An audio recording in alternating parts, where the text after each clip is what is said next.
Madam, ಇಷ್ಟಕ್ಕೆಲ್ಲ ಕಾರಣ ಈ ನರ್ತ ನಾನೇ. ಇವಳಿಗೆ ತಕ್ಕ ಶಿಕ್ಷೆ ಆಗ್ಬೇಕು ಮೇಡಮ್. ಹೌದು ಮ್ಯಾಮ್, ಬೇರೆ ಯಾರಾದ್ರೂ ಇದೇ ತಪ್ಪು ಮಾಡಿದಿದ್ರೆ ಇವರು ಪನಿಷ್ಮೆಂಟ್ ಕೊಡ್ಸೋವರೆಗೂ ನಿದ್ದೆ ಮಾಡ್ತಿರ್ಲಿಲ್ಲ ಮ್ಯಾಮ್. ಅಂತದ್ರಲ್ಲಿ ಇವರೇ ತಪ್ಪು ಮಾಡ್ಬಿಟ್ಟು ಸಿಕ್ಕಾಕೊಂಡಿದ್ದಾರೆ. ಇವ್ರಿಗೆ ಶಿಕ್ಷೆ ಆಗ್ಲೇಬೇಕು ಮ್ಯಾಮ್. ಹೌದೌದು, ಹೌದೌದು ಮ್ಯಾಮ್, ಶಿಕ್ಷೆ ಆಗ್ಬೇಕು. ಹೌದು ಮ್ಯಾಮ್, ಶಿಕ್ಷೆ ಆಗ್ಬೇಕು. ಹೌದೌದು, ಶಿಕ್ಷೆ ಆಗ್ಬೇಕು ಮ್ಯಾಮ್. ಹೌದೌದು, ಶಿಕ್ಷೆ ಆಗ್ಬೇಕು ಮ್ಯಾಮ್. ಶಿಕ್ಷೆ ಆಗ್ಬೇಕು ಇವಳಿಗೆ.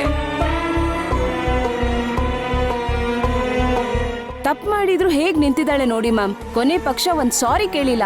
ಇಂಥವ್ರನ್ನೆಲ್ಲ ಸುಮ್ನೆ ಬಿಡ್ಬಾರ್ದು ಮ್ಯಾಮ್. ಪನಿಷ್ಮೆಂಟ್ ಕೊಡ್ಲೇಬೇಕು ಮ್ಯಾಮ್ ನೀವು. ಹೌದು ಮ್ಯಾಮ್, ಶಿಕ್ಷೆ ಆಗ್ಬೇಕು. ಹೌದು ಮ್ಯಾಮ್. ಎಲ್ರೂ ಸುಮ್ನೆ ಇರ್ತೀರಾ?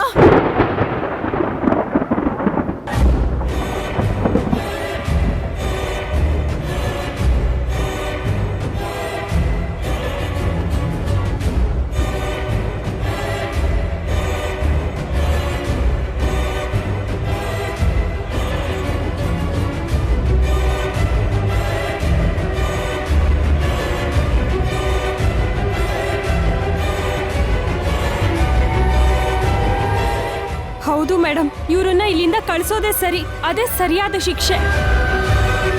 ನೋಡಿ, ಇದು ನನಗ್ ಸಂಬಂಧಪಟ್ಟ ವಿಚಾರ, ನನ್ನ ವಸ್ತುಗಳ ವಿಚಾರ.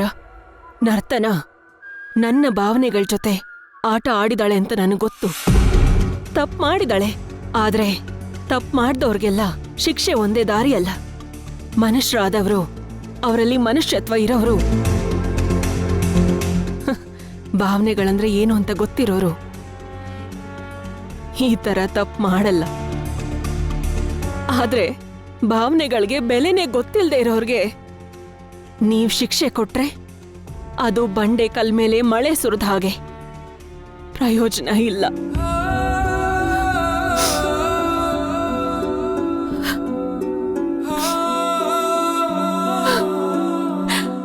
ಇದು ಅವಳ ಕಣ್ಣಿಗೆ ಬರೀ ವಸ್ತುಗಳು.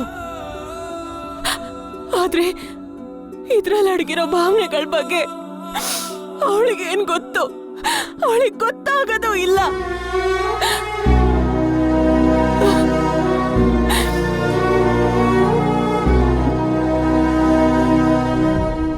ನೋಡು ನರ್ತನ, ನೀನು ಕ್ಷಮೆ ಕೇಳ್ದಿದ್ರು ಪರವಾಗಿಲ್ಲ. ಆದ್ರೆ ಒಬ್ರು ಭಾವನೆಗಳಿಗೆ ಬೆಲೆ ಕೊಡೋದನ್ನ ಕಲಿ.